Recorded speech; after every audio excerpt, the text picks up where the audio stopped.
नामदार साहेब आणि सुजय दादा यांनी जे उमेदवार दिला तो उमेदवार सुसंस्कृत, उच्च शिक्षित आणि कामाचं विजन असणारा माणूस आहे.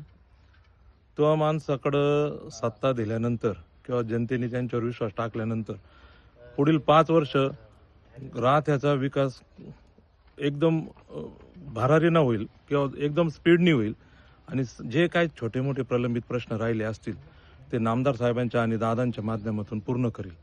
आणि दुसरा विषय असा आहे, नामदार साहेब आणि दादाच राहत्याचा विकास करू शकत्या हे मागच्या 3 वर्षामध्ये प्रशासनाच्या काळामध्ये राहत्याच्या जनतेने अनुभवलेले. कारण आपण 5 वर्ष सत्ता नसल्यानंतर पुढील 3 वर्ष आपण गावचा किती विकास करू शकतो हे त्यांनी आपल्याला दाखवून दिलं. आणि एकही असं प्रलंबित काम ठेवलं नाही. हा, छोटे मोठे राहिले ते होणारच आहे आणि होतच राहतील.